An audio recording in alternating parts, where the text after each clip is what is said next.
Ang kaibigan ay karamay mo, kahit saan mang kalokohan, maging sa problema. Ngunit paano kung ang inakala mong kaibigan ay may tinatago palang lihim? Matatanggap mo ba kaya? Nais ko lamang pong ibahagi ang aking kwentong hango ito sa tunay kong karanasan noong taong 1990. Tawagin niyo na lamang po ako sa pangalang Crisanta, Tubong Las Piñas. Ako'y nag-iisa na lamang sa buhay ngayon. Isa akong ulilang lubos, sapagkat namayapa ng aking mga magulang.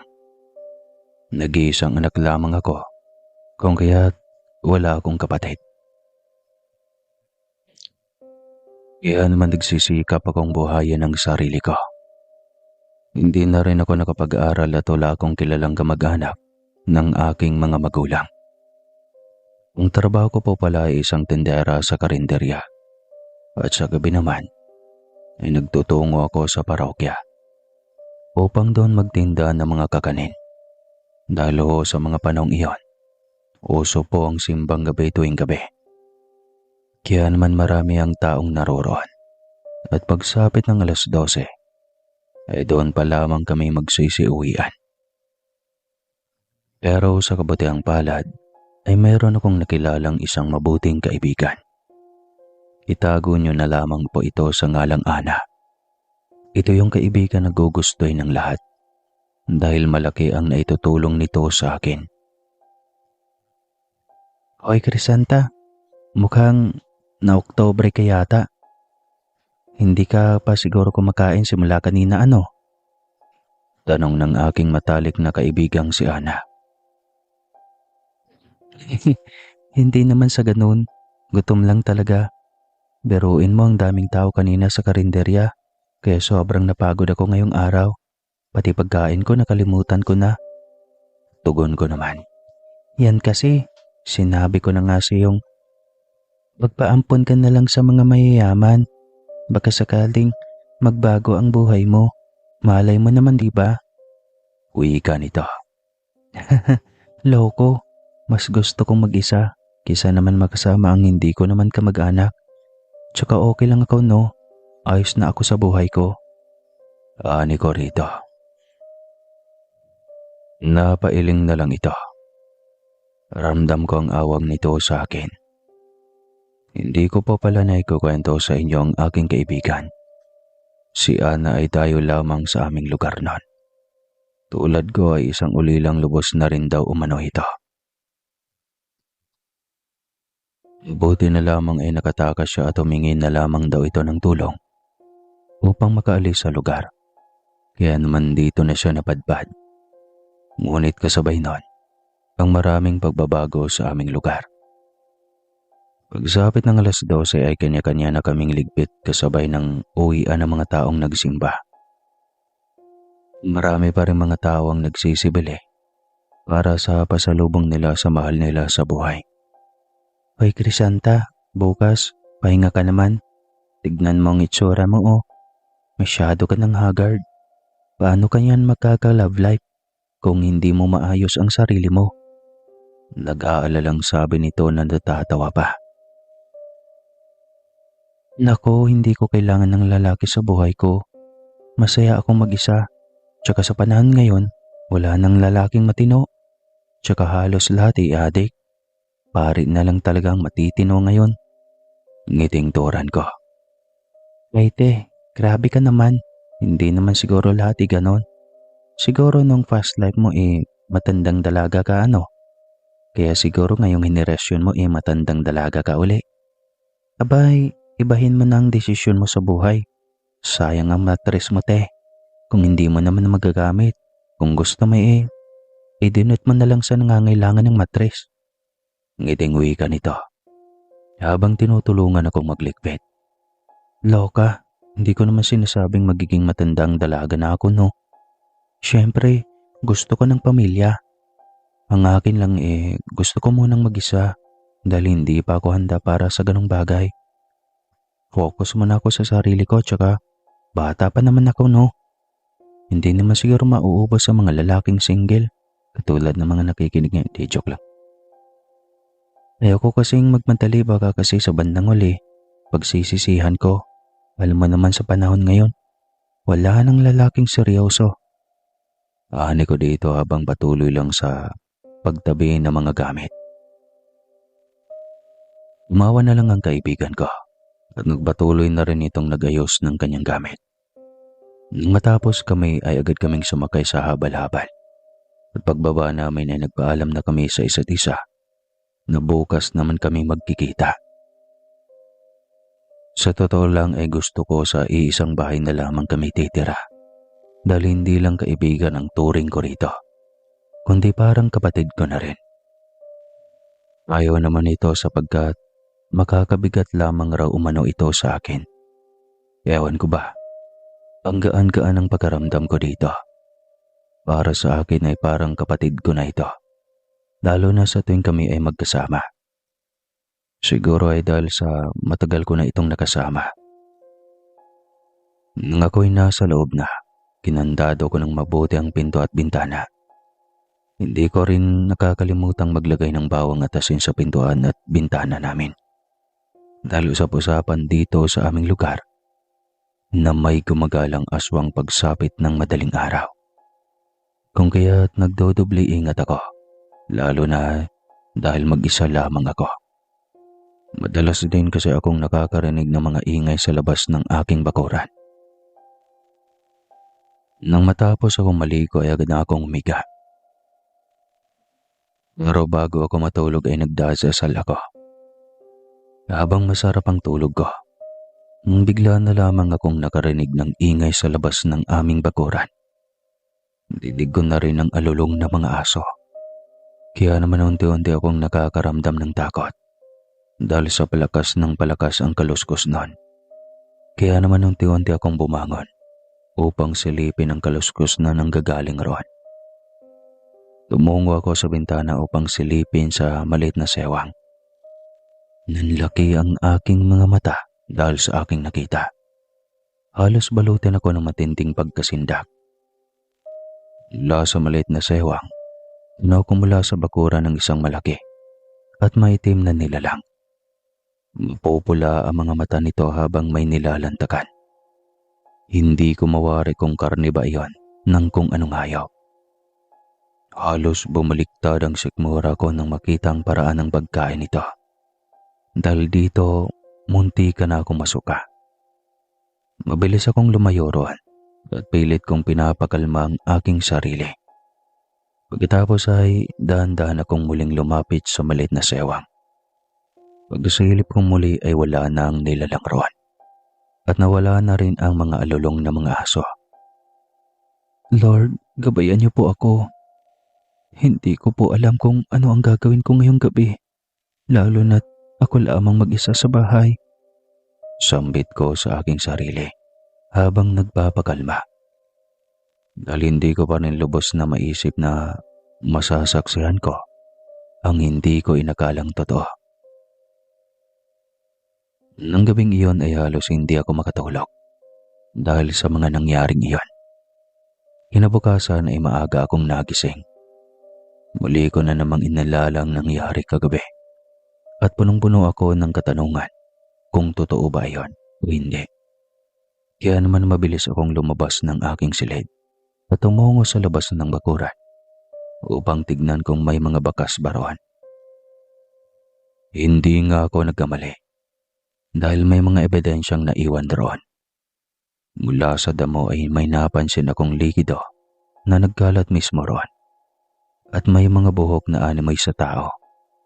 Kaya naman nakaramdam ako ng takot na baka may makakita roon. At ako'y pag-isipan. Kaya naman nagpasya akong pumasok sa loob ng bahay upang kumuha ng pala para tabunan ng lupa. Nang umaga ng iyon pagkatapos kong gawin ang lahat ng gawaing bahay, ay nagtungo ako sa tindahan ni Aling Vilma upang bumili ng toyo na gagamitin ko sa adobo na lulutuin ko para sa aking tanghalian at hapunan. Habang ako ay patungo roon ay tanaw ko ang mga matatandang babae at mayroon ding mga lalaki na nagchichismisan at dinig ko ang kanilang malakas na usapan. Ay Miranda, totoo ba talaga yon? Si Wendell talaga nawawala ba? Baka naman nakipagtanan, kaya hindi na umuwi. Bay kagabi lang daw hindi umuwi, sabi ni Lorna. Inutusan niya lang daw ang anak niya na mamili dito ng chicharon at mantika. Ani Aling Bebang. Oo naman alam ko na yan, binalita na ni Lisa sa akin yan. Pero alam mo ba duda ako na hindi basta-basta ang pagkawala ni Wendell kagabi. Tsaka kilala ko ang batang iyon, mabait na bata at masipag pa. Kaklase kasi ng anak ko yon. Wala naman daw naging girlfriend iyon. Kaya imposibleng makipagtanan iyon o saan-saan magpupunta. Uwi ka naman ni Aling Miranda. Sa bagay may punto ka naman pero paano naman naging aswang ang pumatay roon? Abay delikado na pala rito sa ating lugar. Sambit naman ni Aling Bebang. Nakakatakot dito sa atin. Buong akala ko hindi totoo ang mga aswang pero ngayong nangyayari sa ating lugar ay masasabi kong nakakapanindig balahibo. Uwi ka naman ni Aling Lisa. Bulungan ng mga marites sa tindahan ni Aling Belma. Nahinto lang sila nang bumili ako. Matagal na baling ang tingin nila sa akin. Iha, hindi ba't ikaw lang mag-isa tapos nagtitinda ka sa parokya kapag gabi? Naku mag-ingat ka dahil may aswang na gumagala dito sa atin. Nakaw sayang ka kapag nabiktima ka. Ang ganda mo pa naman. Wika ni Aling Belma. Naku ho, mag-ingat naman ho ako. Tsaka may kasama naman ho ako kapag nagtitinda. Ngiting turan ko. Sino si Ana? Abay mag-ingat ka riyan sa kaibigan mo. Hindi ba't hindi naman taga rito riyan? Simula lang naman mapunta dito sa atin yan. Nagkaroon na ng mga kababalaghan. Sambit ni Aling Vilma. Naku, hindi ho ganun si Ana. Sa katunayan ho, kapitbahay ko lang ho siya. Hindi ho siya masamang tao o aswang tulad ng iniisip ninyo. Sagot ko naman dito. Hindi ka nakakasiguro, iha. Pinapaalalahanan lamang kita. Nasa sayo kung maniniwala ka o hindi. Ang sa akin lang huwag kang basta magtitiwala sa paligid mo at sa kaibigan mo. Dahil hindi natin alam kung sino ang aswang na naghahasik dito sa ating lugar. Paliwanag pa rin ni Aling Vilma. Naku ho, nag-iingat naman ho ako. Maraming salamat po sa paalala ninyo. Ngiting turan ko. Sige iha, sana nga hindi ka magsisisi diyan sa kaibigan mong aswang. Sa panahon ngayon, mahirap magtiwala iha. Maniwala ka hindi magandang maging kaibigan si Ana. Tipid nitong sabi sa akin. Ngon na lamang ako at hindi na kumibo pa. Dahil alam kong haba na naman ang usapan. Agad din akong umuwi pagkabili ko. Karating ko sa tapat ng bahay ni Ana ay napansin ko itong nagwawalis. Ang sipag natin tiha. Baka naman magkakaliyo ka riyan. Pwede ka na ding mag-asawa ha. Pagbibiro ko dito. Hindi naman. Tsaka parehas tayong masipag. Matanong ko lang. Tsaka hindi no. Ayoko na sa lalaki. Lahat sila manloloko. Kaiba tayo. Hindi ka ba papasok ngayon sa karinderya? Tanong nito sa akin. Hindi kasi day off ko ngayon. Tsaka kailangan ko na rin maglaba dahil marami akong labahin. At maglinis sa kapaligiran kasi nagsisitaasan na ang mga damo. Mamaya niyan pasukin pa ako ng ahas. Sambit ko. Ay nako, problema talaga yung labahin mo. Sabi ko naman kasi sa'yo, para wala ka ng labahan. Isang suot tapon agad, di ba? Solve ang problema. Wala ka pang tambak na labahin. Tsaka okay lang yan. Gawaing panlalaki yan, hindi pang babae. Kaya hindi ka na maglilinis sa paligid. Natatawang tura ng kaibigan ko. Ay nako, talaga yung pag-iisip mo ano? Siyempre kapag ginawa ko yon, wala na akong susuotin kapag naubos. At saka kapag hindi ako naglinis, talagang papasukin na ako ng ahas. Nakabusangot kong sambit. Siyempre best friend, ganun talaga. Marami ka naman pwedeng pagpilian. Kung gusto mo may sako naman dyan, mayroon ding dahong saging at marami pang iba. Ngiting sambit ng aking kaibigang si Ana. Oo na, puro kakalokohan. Pagdating talaga sa mga kalokohan, ang galing mo ano. Pero kapag seryoso na, umaapaw ka na. Ang daya mo ha. Para ka namang may tinatago. Sabi ko naman sa'yo pero maiba tayo. Magtitinda ka ba mamayang gabi? Oo naman. Bakit mo na itanong? Alam ko na, siguro hindi ka magtitinda. Tinatamad ka no? Eh, hindi naman sa ganon. Balak ko kasing magpahinga muna sana. Masama kasi ang pakaramdam ko lalo na't mamayang gabi. Tapos kabilugan pa ng buwan. Ha? Kabilugan ng buwan? Anong kinalaman nun sa pagsama ng pakaramdam mo? Di bale, ako na lang muna doon sa pwesto natin. Sayang kasi ang kita. Bahala ka, pero manatili ka muna sa loob ng simbahan na. Doon ka na magpalipas ng gabi para hindi ka mapahamak. Sige, sabi mo At saka wala naman akong kasama uuwi mamaya. Hindi ba delikado na sa daan baka mamaya may mga masasamang loob? Sambit ko dito. Ngo naman ito at ngumiti. Napansin ko naman ang duman ito sa salamin na nakasabit sa dingding. Laking gulat ko na ibang nilalang ang aking nakita. Kaya naman napalunok ako ng laway. Napansin naman ito ang kinikilos ko. Kaya naman kumunot ang noon nito. Hoy best friend, anong problema mo? Bakit parang natatakot ka? Para ka namang nakakita ng multo Kasi wala. Hayaan mo na. Namamalikmata lang siguro ako.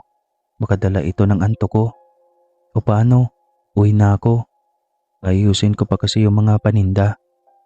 Ngiting sambit ko na kahit ang totoo, nakaramdam talaga ako ng kakaiba. Tumango naman ito at ipinagpatuloy na ang pagwawalis. Dali-dali akong umuwi at mabilis kong isinarado ang pintuan ng bahay ko. Umungo ako sa kusina upang abalahin ko na lang ang aking sarili na magluto na lamang ng ulam. Pakanta-kanta pa ako habang nagluluto sa mga oras na yon.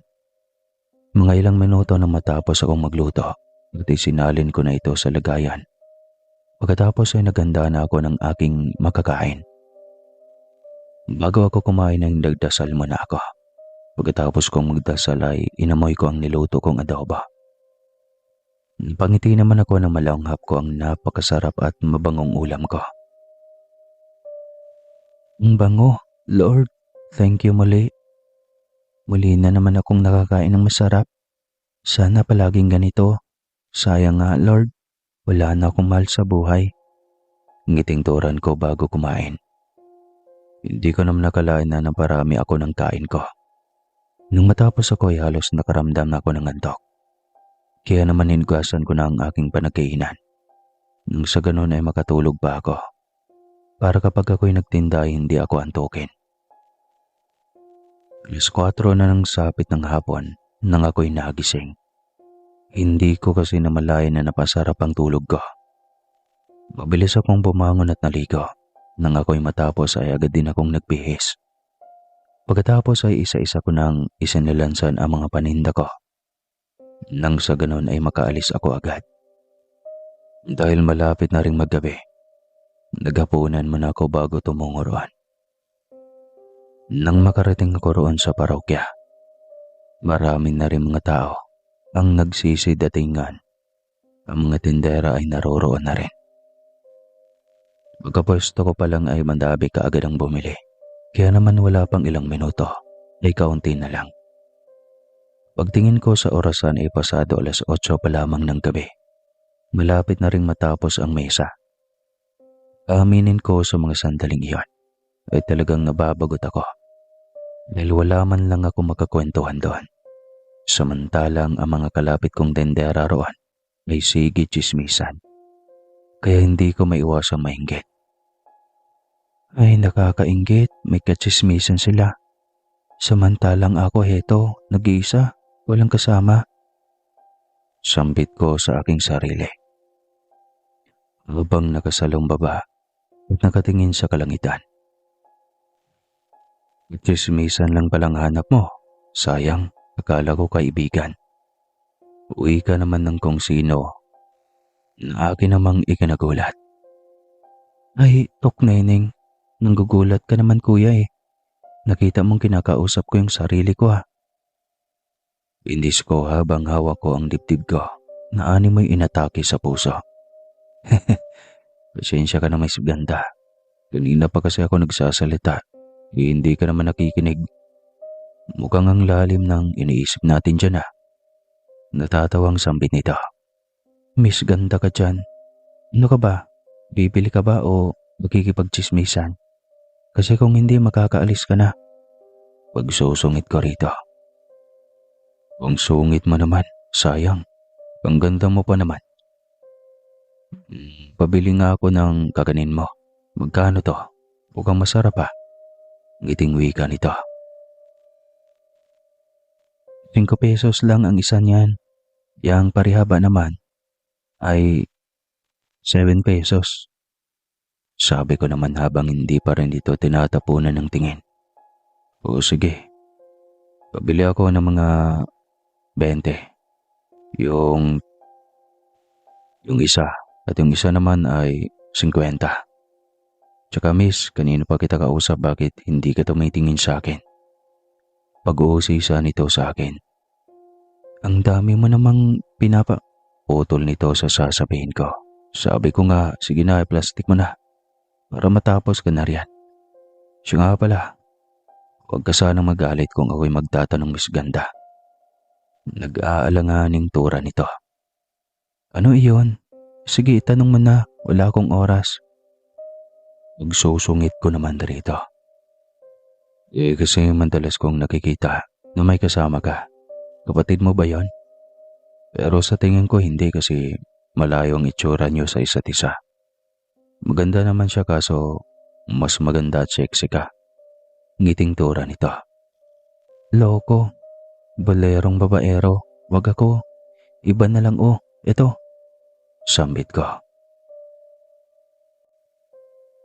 Agad naman akong napatigil sa pag-ayos ng kakanin na ilalagay ko sa supot. Dahil sa sinabi nito kaya naman tumingin ako rito ng masama. Ngunit biglang bumilis ang pintig ng aking puso nang masilayan ng lalaking nasa aking harapan. Kaya naman natameme ako at nahiya na lamang dahil sa aking inasta. Bakit hindi mo ituloy ang sasabihin mo? Huwag mong sabihin na love at first sight ka sa akin. Nako, sabi ko na nga ba, ang pogi ko. Pagbibiro pa nito sa akin. For your information, no? Hindi ako na love at first sight sa'yo, no? Ano lang, nagulat ako. Dahil nakakaloko ko si Multo. Ani ko na lang. Dahil hindi ko alam kung ano ang aking sasabihin. Ano, Multo? Sa pogi kong to, pagkakamulan mo lang akong multo. Napakapoging multo ko naman. Hindi makapaniwalang tura nito.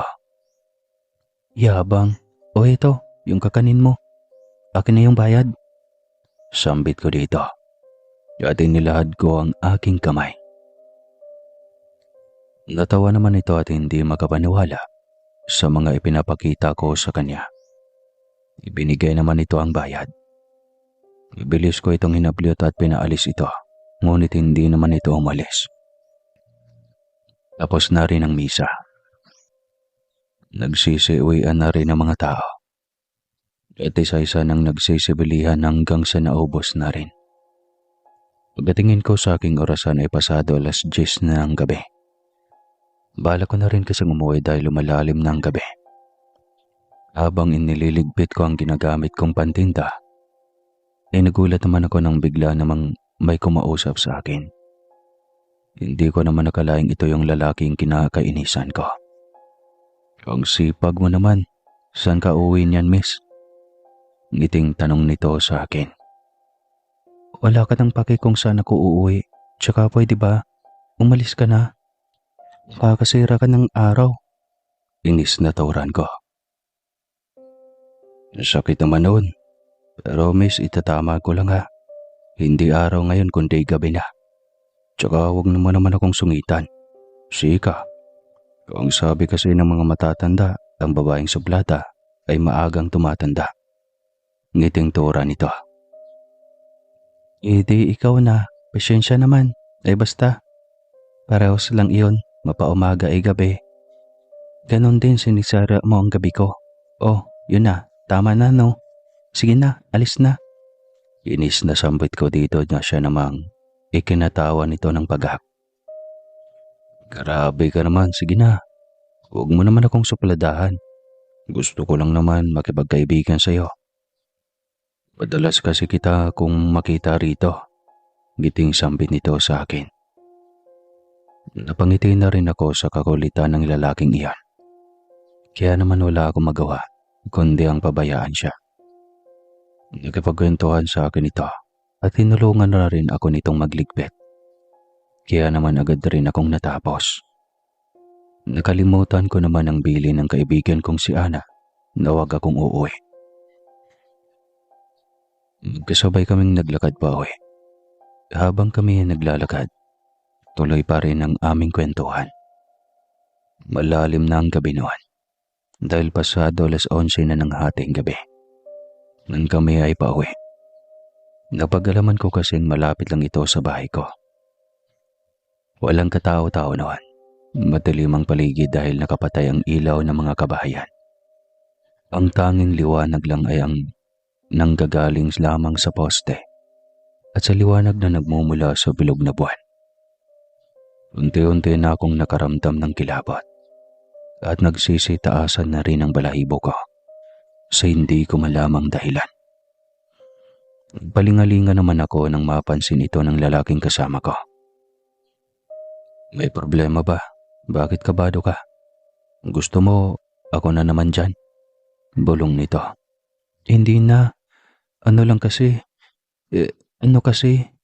Hindi ko natuloy ang aking sasabihin.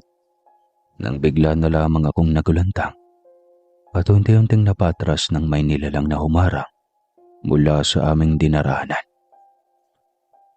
Nanlilisay ka mga mata nito at tila naglalaway na nakatingin sa amin. Labis na takot ang aking nararamdaman sa mga sandaling iyon, lalo na nang umangil ito.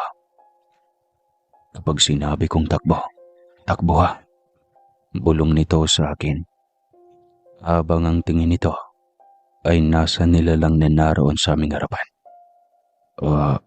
Ano? Takbo tayo? Saan tayo pupunta? Utal kong turan habang nanginginig dahil sa takot. Basta, magtiwala ka sa akin. Uwi ka naman ito. Hanggang ang aswang ay unti-unting lumalapit sa gawin namin. Kaya kami naman ay unti-unti ding umaatras. Hanggang sa unti-unti nang hawakan ni Kaloy ang aking mga kamay. Ako naman na hindi ko mabitawan ang aking tri-bike na ginagamit ko sa pagtitinda. Bitawan mo na yan. Hindi natin madadala yan. Sagaba lang yan. Bulong nito. Ano ka ba? Ito lang kasi ang tanging kabuhayan ko. Bulong ko ring turan dito. Anong gusto mo? Bitbitin natin yan. Balikan na lang natin bukas. Uwi ka nito. Wala naman akong nagawa nang bigla na lamang tumalon mula sa harapan namin ang aswang. Kaya naman napahiyaw ako sa takot. Mabilis akong hinila paalis ni Kaloy roon. Tumakbo lang kami ng tumakbo habang ang aswang ay humahabol sa amin. Mabuti na lang ay agad kaming nakabalik sa parokya. Pagkatapos ay pumasok kami roon at isinarado namin ng maigi. Nang sa ganon ay hindi makapasok ang aswang na aming nakita. Hingal na hingal ako sa mga sandaling iyan, lalo na ang binatang kasama ko na sumisili pa sa saywang ng pinto. Muntik na tayo doon ha. Ay, hingal na sambit nito habang hinihingal. Tama ka, pero paano yung pantinda ko? Naiwan. Baka naman nakawin iyon. Ikaw kasi, ang duwag mo. Parang yun lang, Inis kong sambit dito. Ano? Ako duwag? Hindi ako duwag. Ang kaso lang hindi naman bastang-bastang nilalang yon. Aswang kaya yon. Ang tawag sa kanila ay mga balbal ang ganon. Kaya nilang lumipad at maliliksi din sila. Kaya hindi kakayanin ng mga ordinaryong tao lang. Wika nito. Ganon ba? E paano na yung pantinda ko? Tsaka may trabaho pa ako bukas. Indis kong turan habang namumroblema. Ang lalaki naman ay binawalan akong huwag gumawa ng ingay. Dahil may itinuturo ito sa labas. Kaya naman napasilip ako. Nanlaki ang aking mga mata dahil kitang-kita ko kung papaano lantakan ng aswang ang biktima nito. Isang kaawa-awang matandang babae na brutal nitong pinatay. Dinukot ng matutulis nitong kuko ang puso ng biktima at saka nilantakan ito. Habang ang ibang lamang loob nito ay hayop na nilantakan hanggang sa maubos ito. At pagkatapos ay umalis. Ako naman ay hindi ko mapigilan ang mapabaliktad ang sikmura dahil sa paraan nito ng pagkain. Habang ito naman ay natatawa lang sa akin. Anong tinatawa-tawa mo dyan? Kita mo nangang naduwal yung tao. Para ka namang ano? Sambit ko habang pinupunasan ko ang aking bibig. Natatawa lang ako sa iyo kasi mas iniintindi mo yung mga pantinda mo kaysa sa buhay mo. Grabe. Ngayon lang ako nakakitang babaeng katulad mo. Bukod sa maganda atapang atao pa. Itingwi ka naman ito. Abay oo naman. Yun na lang kasi ang kaisa-isang pamana sa akin na naiwan ng mga magulang ko. Tapos mawawala pa. Malungkot kong toran. Tumungo na lamang ito at hindi na kumibo pa. Nakahinga kami ng maluwag nang umalis na ang nilalang. Ngunit ako ay nag-aalala na baka kuhanin ng kung sino ang aking panghanap buhay. Napaupo na lang ako sa isang sulok. At doon na nanalangin na sana ay hindi iyon mawala. Miss Ganda, lagi kang mag-iingat. Lalo na't may aswang dito sa atin. Ako, delikado. Kaya ang ganda mo pa naman. Paalala nito sa akin. Oo na, pero tama na yung pagtawag mo sa akin na Miss Ganda. Kasi hindi naman iyon ang pangalan ko. Uwi ka ko. Pasensya na. Hindi ko kasi alam ang pangalan mo. Tawagin mo na lang akong Kaloy. Ngiting pakilala nito sa akin. Karisanta na lang, tipid kong sagot. Karisanta. Ang gandang pangalan. Kasing ganda mo. Pambobola pa nito. Nagkwentuhan kami ng mga ilang oras hanggang sa nakaramdam ako ng antok. Kinabukasan naman ay masakit ang ulo ko nang bumangon ako at umupo sa upuan. Hindi ko kasi namalayang nakatulog pala ako. Paggising ko ay bukas na ang parokya at sa labas naman ay maraming nagkukumpulang mga tao roon. Dinig namin ang kanilang bulungan. Mayroon na rin mga kapulisan at soko na mag-iimbestiga sa bangkay. Doon ko naman naalala ang mga kaganapan ng madaling araw na yon. Nagkatingin na naman kami ni Kaloy at pagkatapos ay tumungo kami roon sa labas. Diyos ko, Santa Maria, ina ng awa. Bakit ganito ang nangyari sa matandang babae? Halag ang bituka na may gawa nito. Uwi ka ng matandang lalaki na nagtatrabaho roon sa parokya. Abe, hindi taong may gawa niyan at lalong hindi mabangis na hayop ang may gawa din niyan. Kasi sabi ng ilan dito sa kalapit baryo, may gumagala raw na aswang. Naku, hindi naman totoo yan. Tsaka malay mo, pinatay lang yan ng mga adik. Alam mo na sa panahon ngayon, uso na ang rugby boy. Ilan lang yan sa mga maririnig mo sa mga taong naroon. Ini-interview din ng kapulisan ng katiwala ng nasabing parokya. Ngunit wala daw itong nakita. Ayon kasi dito na umuwi siya pagkatapos ng simba. Agad naman silang pinaunlakan ng nasabing katiwala roon. Pumasok sila sa loob ng parokya. Ako naman ay nagmandaling tumakbo palabas. para puntahan ang naiwan kong pantinda. Mabuti na lamang naroon pa rin iyon. Kaya naman nakahinga ako ng maluwag. Umuwi na rin ako noon dahil alam ko sa mga oras na iyon ay late na talaga ako. Hindi ko na inintindi pa si Kaloy dahil mas iniintindi ko ang aking trabaho. Mabilis akong naligo at nagbihis pagkatapos ay sumakay na ako sa tricycle. Pagkarating ko roon ay nakita kong madami ng gawain. Mabuti na lamang ay abala ang aking mga kasama. Kaya naman pasimple akong nagtungo roon. Nang sa ganun ay makakilos na ako. Oh, late ka na yata. Anyari? Anong ni Trina? Nang tumabi ako rito upang tulungan sa paghihimay ng mga hipon na gagamitin pang sangkap.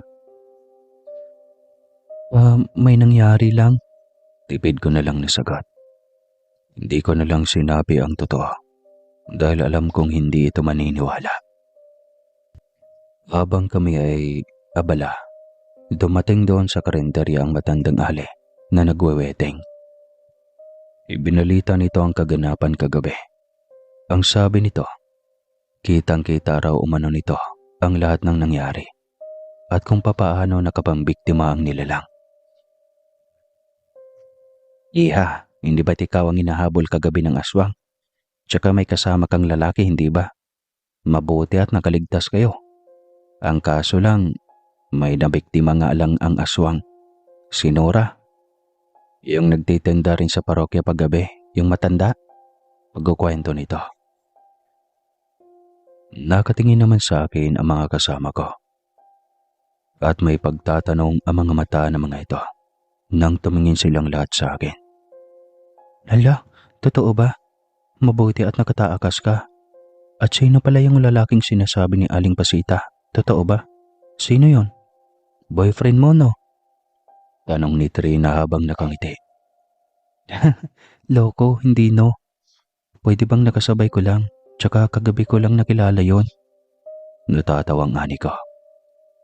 Ay nako, wala namang masama kung mag-boyfriend ka. Tama nga lang yon dahil nasa tamang edad ka na. Tsaka wala namang magbabawal sa'yo, no? Uwi ka naman ni Ate Belinda, ang tigaluto sa amin. Wala pa sa bokabularyo ko yun, te. Tama na munang buhayin ko ang sarili ko. Mamaya magsisisi lang ako bandang huli. Turan ko.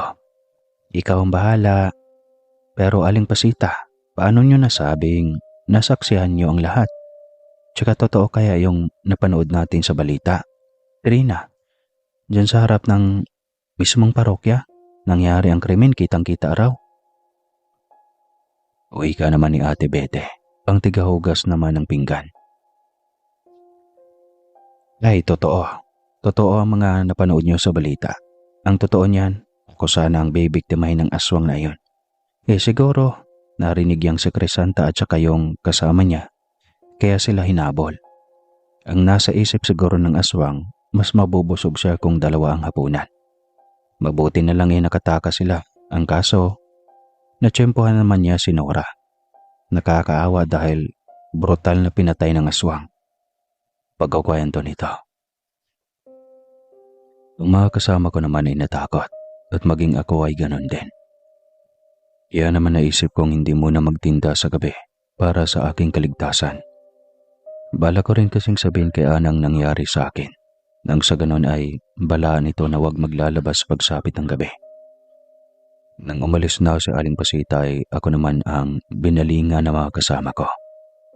Marami silang tinatanong sa akin na akin namang sinagot. Pagkatapos ay iabala na namin ang aming mga sarili sa trabaho dahil nagsidatingan na ang aming mga customer. Tuwang-tuwa kami noon dahil mabenta noong araw na yon ang ulam naming paninda. Pagsapit ng hapon ay maaga kaming pinapauwi para daw hindi kami abutan ng gabi sa daan. Pag-uwi ko ng hapong iyon, nakita ko si Ana sa kanyang bakuran na nagsisiga ng basurang kanyang winawalis. Bago ako pumasok sa bahay ko ay lumapit ako rito para ibigay ang ulam kong dala. Palagi ko itong ginagawa sa kanya Kapag uuwi ako galing trabaho, ay madalas ko siyang hatian sa daladala ko. Oh, best friend, ulam oh. Pasensya ka na ha, hindi kita napuntahan kanina. Marami lang kasing nangyari kagabi. Alam mo ba, grabe ang nangyari sa akin. Sambit ko. At pagkatapos ay inaabot ko ang supot na may lamang ulam. Agad naman niya itong tinanggap at nagpasalamat. Inong nangyari? Hindi mo ba sinunod ang sinabi ko sa'yo? Kunot noong tanong nito. Kasi nakalimutan ko. Paano kasi may nakasabay akong lalaki nakipagkaibigan sa akin? Nahihiya naman ako kung tatanggihan ko, diba? Kaso yun lang, hinabol kami ng aswang. Ang sabi niya balbal raw ang tawag doon. Alam mo ba, akala ko katapusan ko na. Pero mabuti na lang, nakabalik kami ng ligtas sa simbahan. Kaso ang problema lang, may nabiktima namang iba. Pagkukwento ko dito. Mabuti at walang nangyari sa'yo. Tsaka, Crescenta, may gusto akong sabihin sa'yo. Alam mo ba yung madalas kong kinukwento sa yung lalaki? Yung gwapo na nagsisimba. Nakita ko siya kanina. Ngiting tura nito. Talaga? Oh, nilapitan mo ba? Nakipagkilala ka na ba? Parayan sa panahon ngayon, hindi na lalaki ang nagpe-first move kundi babae na. Ngiting sambit ko. Ay, loko ko talaga. Siyempre hindi ganun no. Mahirap na baka ma-turn off. Pero anong balak mo mamayang gabi? Magtitinda ka ba? Tanong nito sa akin. Hindi na muna. Alam mo naman diba, ipinagbawal mo na ang paglalabas ng gabi dahil sa mga nangyari. Ikaw ha, huwag kang lalabas pag gabi, delikado. Paalala ko dito. Napangiti lang ito at tanging tangulang ang isinagot nito sa akin. Kapag kuha na ay nagpaalam na akong uuwi na dahil may gagawin pa ako. Dinabala ko muna ang aking sarili sa paglilinis at paglalaba sa maghapon. Pagsapit naman ng gabi, ay kinandado ko ng mabuti ang pinto at bintana. Nagsaboy na rin ako sa lahat ng sulok ng aking bahay at nagsabit din ako ng bawang. Matapos ay tumungo na ako sa aking silid upang matulog. Sa gabing iyon, Sir Casper, may mga kaganapan na palang hindi ko namalayan. Kinabukasan noon, pagising ko, ay dinig kong nagkakagulo ang mga tao roon. Kaya naman mabilis akong bumangon at patakbong tumungo roon. Mula sa labas tanaw ko mula sa di kalayuan, ang mga kabarangay na nagkukumpulan sa labas at loob ng bahay ni Aling Wena. Kaya naman tumungo ako roon. Pagkarating ko doon, ay napatakip ako sa aking bibig dahil sa masangsang at nakakasulasok na amoy. May mga pulis roon at ang sabi nila ay binibiktima ng balbal si Aling Wena. Tanaw mula sa loob ang nagkalat na likido mula sa mga pader at pinto. Marahil ay nagtatangkang lumaban o di kaya ay tumakas. Kaya nagkalat ang mga dugo roon. Nagulat naman ako nang marinig ko ang sabi ng iilan sa mga taong naroon na mayroon daw nakakita kay Aling Wena na ang huli raw na kinausap umano dito ay isang babae.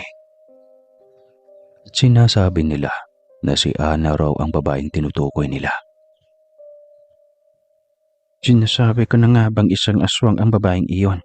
Simula nang lumipat iyan dito, marami nang nangyaring kababalagan dito sa atin. At dapat dyan umalis na. Wika ng isa sa aming mga kapitbahay. Nagsisang-ayon naman ang mga tao roon. Kaya naman nagsalita ako na ikinataas ng kilay nilang lahat. Mawalang galang na ho. Hindi nyo naman ho pwedeng basta-bastang palayasin dito ang kaibigan ko. Tsaka may pruweba ho ba kayong magpapatunay na siya talagang aswang dito sa atin? At may pruweba din ba kayong siya ang pumatay ka Aling Wena? Huwag ho kayong basta-bastang manghusga nang wala ho kayong ebidensya. Baka ho mamaya kayo ho ang makasuhan yan. Kinis kong Doran. Ambay Ineng, huwag kang pakakasiguro dyan sa kaibigan mo. Masyado kang tiwala sa hindi mo naman lubusang kilala. Mag-ingat ka sa kanya. Balita ko nang galing pa sa kapis yung kaibigan mo. Uy ka naman ng isa sa mga residenteng naroon. Hindi naman ako nakakiba. Pakaramdam ko ay totoo ang kanilang sinasabi. Pero pilit kong iwinawaksi dahil kaibigan ko si Ana. Pag-uwi ko ay nakita ko sa bakuran si Ana na naghihintay sa akin. Kanina pa kita hinihintay, best friend. Saan ka ba galing? Ngiting tanong nito sa akin. Dyan lang kila Aling Wena. Tipid kong sagot. Ganun ba? Matanong lang kita, bakit maraming tao dyan? Anong meron? Tanong nito sa akin. Patay na si Aling Wena. Kagabi lang, ang sabi. Aswang daw ang may gawa. Sambit ko. Ha? Aswang? Paano nangyari yun kagabi lang kausap ko palang si Aling Wena. Binigyan niya pa nga ako ng ulam.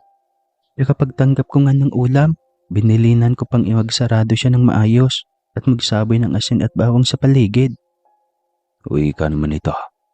At pinakita niya pa ang Tupperware na may lamang ulam sa loob.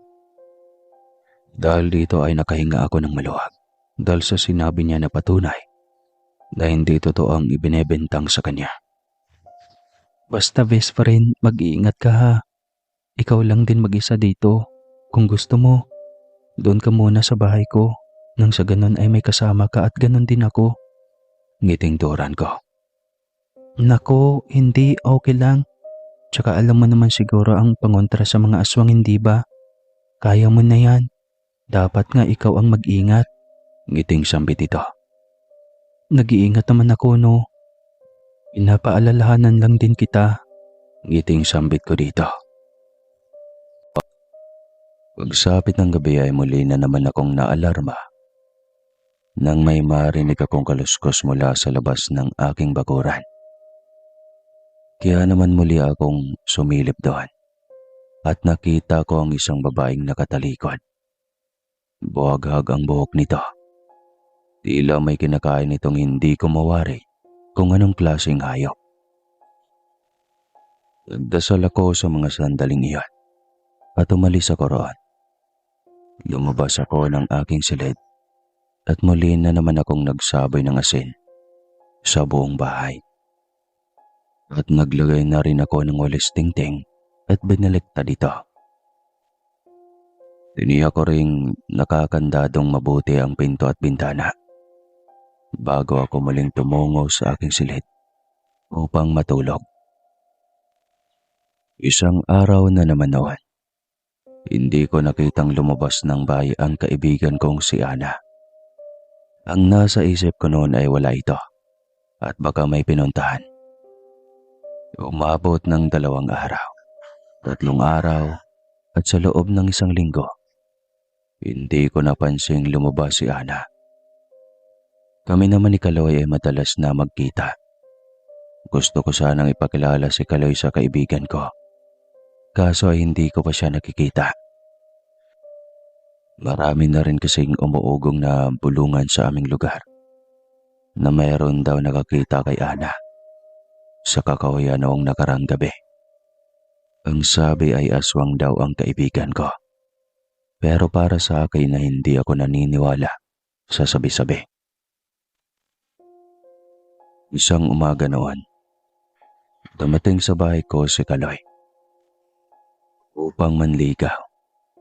Pero ang masaya sana naming sandali ay napalitan ng katahimikan nang makita kong pumasok ang kaibigan kong si Ana. Nakatitig ito sa aming dalawa. Talata dito na para bang wala ito sa kanyang sarili. Malaki ang aibag nito na nangingitim. Ang ibaba nitong mga mata na animoy hindi natutulog. Pansin kong namumutla ito at nangangayayat. Buhaghag na rin ang mahaba nitong buhok na siguradong hindi nagsusuklay. Kaya naman nag-alala ako sa kalagayan ng kaibigan kong ito. Tila wala na akong makitang sigla na para bang malaki ang problema nitong dala-dala. Lumapit ako noon pero napatigil ako sapagkat tumitig ito ng matalim at nanlilisik sa akin. Anong ibig sabihin nito? Galit na tanong ni Ana sa akin, na akin namang ikinabigla. Ha? Ma, ang ano? Ana, kumusta ka na? Saan ka ba nanggaling? Bakit ngayon ka lang nagpakita sa akin? Utal kong tanong sa kaibigan ko. Sagutin mo ang tanong ko. Bakit kayo magkasama ng magaling ng lalaking ito? Uy ka nito, habang ang tingin ay ipinupukol nito sa amin. Hindi kita maintindihan, Ana. Naguguluhan ako sa tanong mo. Bakit? Magkakilala ba kayo? Kunot noong tanong ko. Hindi lang kami magkakilala dahil siya ang kasintahan ko. Sambit nito habang unti-unting lumuluha. Nagulantang naman ako sa sinabi nito at hindi makapaniwala sa mga nalaman ko ng mga sandaling iyon. Kaya naman tumingin ako kay Kaloy na may pagtatanong dito. Totoo ba, Kaloy? Kasintahan mo ang best friend ko? Tanong ko. Oo. Iyan naman pala eh. Bakit mo naman niloloko ang best friend ko? At sa akin pa talaga na best friend niya. Putol ko sa kanyang sinabi. Hindi. Oo. Naging girlfriend ko siya. Pero iniwalayan ko siya dahil mayroon akong nalaman. Paliwanag nito. Ano iyon? Sabihin mo. Tipid kong tanong. Siya siyang aswang na balbal, Crisanta. Hindi siya tao. Naalala mo ba yung nakaraan? Hindi ba tinabol tayo ng aswang? Siya yun. Ang mga nakikita at naririnig mo tungkol sa kanya, lahat yun totoo. Uwi ka nito. Hindi naman ako nakapagsalita dahil hindi ko alam kung ano ang paniniwalaan ko.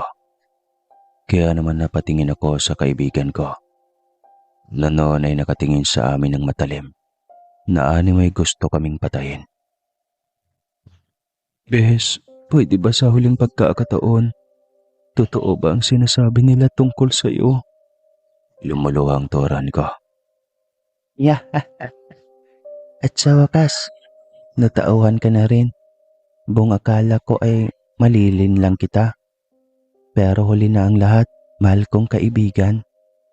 Ngayong araw na ito, hindi na kayo makakalabas pa ng buhay. Uwi ka nito sa nakakatakot na boses. Anong ibig mong sabihin, Bes? Totoo ba? Bakit hindi mo sinabi sa akin? Hindi makapaniwalang turan ko. Dahil mahina ang ulo mo. Buong akala ko ay kaibigan kita pero traitor ka rin pala. Wala ka rin pinagkaiba sa mga kaori mo. Uwi ka nito. Hindi totoo yan. Tinuring kita ng higit pa sa kaibigan. Kapatid na ang turing ko sa iyo, Bes. Pero bakit hindi mo man lang inamin ang tunay mong pagkatao? Pero kahit ganun pa rin, hindi pa rin magbabago ang pagkakilala ko sa iyo. Ikaw pa rin si Ana ang kaibigan ko. Lumuluhang turan ko. Ana, kung ano man ang nabagitan sa atin noon, tapos na iyon. Wala nang tayo. Pabayaan mo na akong magmahal muli. Aminin ko, natakot ako sa iyo kahit na mahal kita. Pero matagal na tayong tapos at hindi kasalanan ni Crisanta ang lahat. Ako ang unang lumapit sa kanya at saka hindi ko rin alam na magkakilala at magkaibigan pala kayo. Paliwanag ni Kaloy. Huli na, Kaloy. Kung sa kanya ka lang din mapupunta, mamamatay mo na kayong dalawa. Galit na tura ni Ana. Hindi naman kami makakipo dahil unti-unti nang nagbabago ang anyo ni Ana bilang isang balbal na aswang. Ang makinis na balat nito ay naging kulubot at ang magandang mukha nito ay napalitan ng hindi kaaya-ayang wangis. Humaba din ang kuko nito at naging kulay pula ang mga mata nito. na nanlilisik na nakatingin sa amin. Hanggang sa maging buo na ang pagpalitan niyo nito bilang isang mabalasik na aswang na kung tawagin ay balbal. Hinawakan naman ni Kaloy ng mahigpit ang braso ko at itinago niya ako sa kanyang likuran. Nanlalamig at nanginginig ang kanyang kamay tulad ko. Kahit anong mangyari, dito ka lang sa likod ko. At kung may pagkakataon, tumakbo ka na. Humingi ka ng tulong. Sambit ni Kaloy sa akin habang ang tingin nito ay hindi pa rin mawala kay Ana. Pero paano ka? Hindi kita pwedeng iwan dito mag-isa. Wika ko habang kabado. Huwag ka nang matigas ang ulo, Crisanta. Para rin to sa kapakanan mo.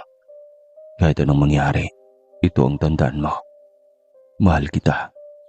Kung sakali mang makaligtas ako rito, sana ipahintulutan mo kung ligawan kita. Ani Kalay, sige, pag-iisipan ko. Utal kong turan. Dahil hindi ko alam kung ano ang isasagot ko sa mga oras na yon. Natigil naman kami sa pag-uusap nang nagsimula ng umangil sa Ana. At bigla na lamang itong sumalakay sa amin na siyang dahilan ng pagkabagsak naming dalawa ni Kalay. Unang-una akong pinunteriya ni Ana.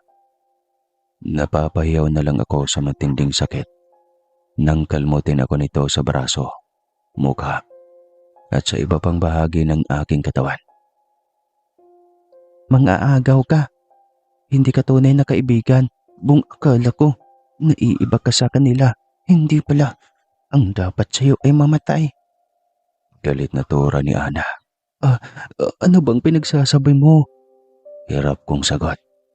Dahil patuloy niya akong kinakalmot ng matutulis niyang mahabang kuko.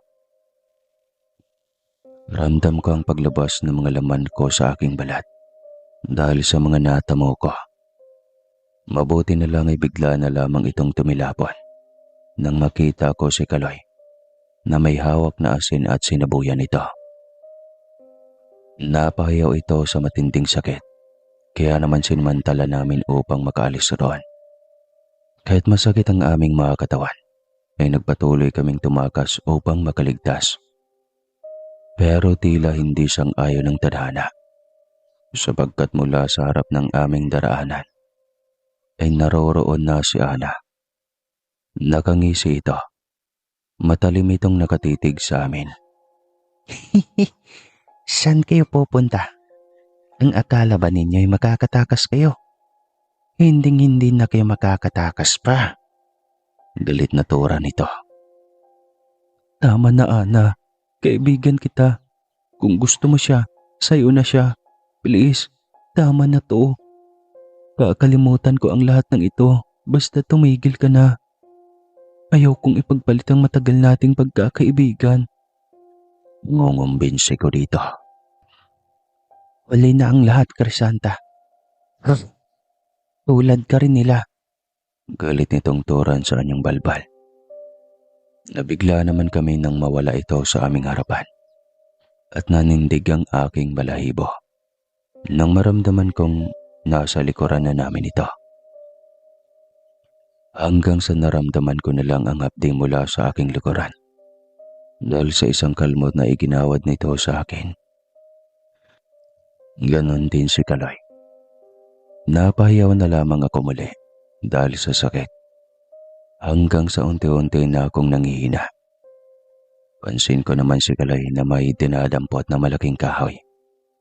At walang kaano-ano yung pinaghambalos niya ito kay Ana. Na ikinagalit naman ito. Matalim na naglalaway siyang tumingin dito. Saglit akong nitong iniwanan. At unti-unting nilapitan si Kaloy. Nagmamakaawa ko at pilit siyang pinipigil. Ngunit tila wala itong naririnig. Nang makalapit siya ay sinakal na lamang nito si Kaloy. Pansin kong hindi ito makahinga at bigla na lamang nitong inihagi si Kaloy sa lupa.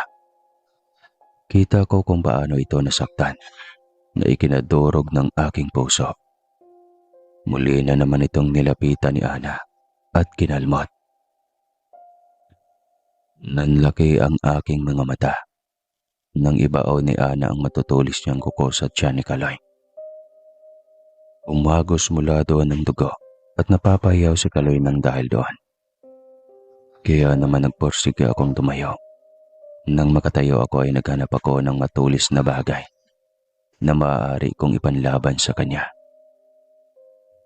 Mabuti na lamang ay mayroong isang bakal roon. Kaya kahit napaika-ika ako sa mga sandaling iyon, ay kinuha ko ito. Ngunit sa hindi inaasahan na pangyayari, ay nadurog ang puso ko nang inilabas ni Ana ang bituka ni Kaloy at kinain ito. Kung hindi ka magiging akin, mas mabuti pang mawala ka na lang. Mas maiging pakinabangan ko ang masarap mong atay at puso. Sambit ni Ana. Hanggang sa makita ko na lamang nawala ng buhay si Kaloy. Napaluha ako sa mga oras na iyon. Nandilim din ang aking mga mata sa mga sandaling iyon. Kaya habang nagpapakasasa ito sa pagkain sa lamang loob ni Kaloy, wala kong awang titinarak dito ang bakal na siyang dahilan na ikinahiyaw ni Ana. Ibinaon ko ito ng ibinaon hanggang sa tumagos ito sa kanyang dibdib. Nagkikisay ito sa lupa hanggang sa mawala na ito ng buhay. Labis akong nanlumo sa mga nangyari dahil ako mismong pumatay sa sarili kong kaibigang balbal. Ang 2 taong mahalaga sa akin ay nawala. Bumalik na ang anyo ni Ana. Niyakap ko ito ng maigpit. Patawad, Ana. Aking kaibigan. Hindi ko gusto ang lahat ng ito. Patawad. Hindi kita makakalimutan. Nagsisisi ako sa ginawa ko. Lumuluha kong turan habang yakap ang wala ng buhay na katawan ni Ana. Katapos ay iniwan ko sila roon upang humingi ng tulong. Mabuti na lamang ay mayroong isang matandang lalaki na nakasakay sa habal-habal ang huminto sa akin. Isinakay ako nito at dinala sa pinakamalapit na ospital. Sinabi ko dito ang mga nangyari at pinakiusap dito na ipagbigay alam sa kapulisan ang nangyari. Maraming mga reporter na marites ang gustong kumuha ng statement ko. Pero mariin kong tinatanggihan sapagkat gusto kong respetuhin ang nakatagong lihim ng kaibigan ko. Ibinalita na rin ito sa radyo maging sa telebisyon. Lahat ng tao ay nagimbal at natakot. Ang iba naman ay nakalang gawa-gawa lamang iyan. Lumipas ang 1 linggo. Nang lumabas ako mula sa ospital, nalaman ko na lang na naging abon na lang ang bangkay ni Ana. At si Kaloy naman ay inilibing ng mga mahal nito sa buhay. Ako naman ay nagpatuloy sa buhay. Muli akong bumalik sa aking trabaho at nagpapatuloy lang sa ikot ng mundo. At pilit kong kinakalimutan ng mapait na karanasan. Sa paglipas ng ilang buwan, naging payapa na ang aking pagkaramdam. Unti-unti na rin naghihilom ang sugat sa puso ko, kasabay ng sugat na natamo ko mula sa dati kong kaibigan. Meron na din akong nakilalang isang binata na nakapalagayan ko ng loob. Sinabi ko rin dito ang masalimuot kong karanasan. Ito ang nagsilbing aral sa akin na hindi lahat ng kaibigan ay mabuti at hindi rin lahat ng kaibigan ay pwedeng pagkatiwalaan. Maraming salamat po, Sir Casper. Naway pagpalain po kayo ng buong may kapal palagi at sa lahat ng nakikinig ngayon. Hanggang dito na lang po ang kwentong ito. Maraming salamat po sa lahat ng nakikinig. Sa mga susunod na kwento ay may maganda tayong mga kwento kaya huwag bibitiw. aabangan palagi kasi magsasabi na ako na ngayon. Wakas.